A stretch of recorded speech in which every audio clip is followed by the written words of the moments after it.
ዝፍለጥ ሕወሓት ናብ መሬት ክወርድ ብዘይክእል ብሉይ ክለሳ ሓሳብ ዝተኣሰረ ውድብ እዩ ሕጂ ጸገም ኮይኑ ዘሎ ኣብ ከባቢ ወልቃይት ተፈናቀሉ ዝምልከት እዩ በዋነኝነት ዋና አንኳር ጉዳዮቹ በተለይ የትግራይ ህዝብ ለምን ቀልቡ መስጠት እንዳለበት መተባበር እንዳለበት ካነሷቸው ዋና ጉዳዮች አንዱ የሰላም ጉዳይ ነው።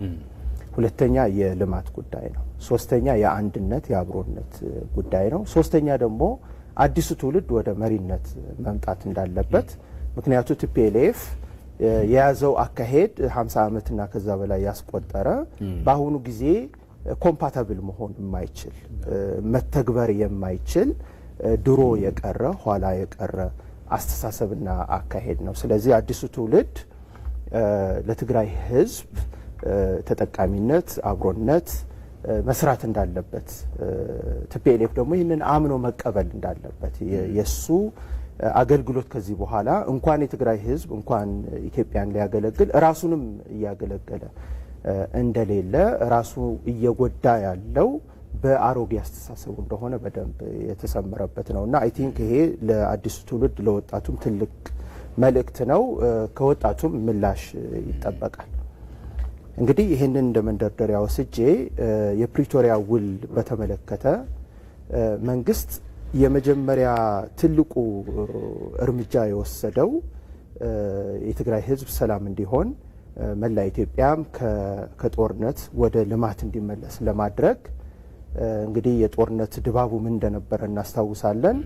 የፌዴራል መንግስት መከላከያ ሰራዊት ትግራይን ሙሉ ለሙሉ መቆጣጠር የሚችልበት እድል በእጁ ላይ ያለ ይሄ ዘላቂ አይሆንም። ዘላቂ እንዲሆን ከውስጥም ድጋፍ ያስፈልጋል። በተለይ ከህዝቡ ድጋፍ ስለሚያስፈልግ ወደ ሰላም ብንመለስ ይሻላል ብሎ ትልቁ ኢኒሺዬቲቭ የወሰደው ፌዴራል መንግስት ነው፣ ከመጀመሪያው ጀምሮ ማለት ነው።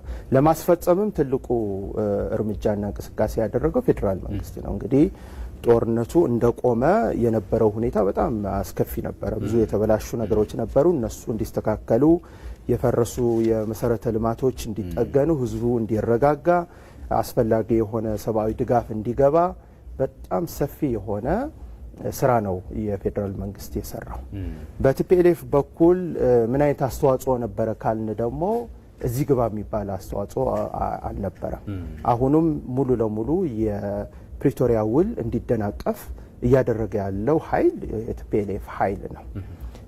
መርጦ ራሱን ለማቆየት የሚያስችሉ አንቀጾች ብቻ ነው እንጂ የተገበረው ውሉ አጠቃላይ ከማክበር አንጻር ሰፋፊ የሆኑ ክፍተቶች ናቸው ያሉት። እንደ አብነት ለመጥቀስ የዲዲአር ስራ ትጥቅ የማስፈታት ስራ እስካሁን ትጥቅ ፈተው ወደ ማህበረሰቡ የተቀላቀሉ የትግራይ ታጣቂዎች ቁጥር በጣም አነስተኛ ነው። አጠቃላይ አለ ከተባለው ቁጥር አንጻር ሲታይ በጣም አነስተኛ ነው። ይሄ ደግሞ ሆን ተብሎ በኋላ ጦርነትም ሊመጣ ይችላል በሚል ሁለት ልብ በመያዝ የዲዲአር ስራው እንዳይፈጸም አድርጓል። ሶ ይሄ መርጦ የመተግበር እንጂ አጠቃላይ የስምምነቱ ማዕቀፍ ከመተግበር አንጻር በቲፒኤልኤፍ በኩል ያለው ውስንነት በጣም ሰፊ ነው።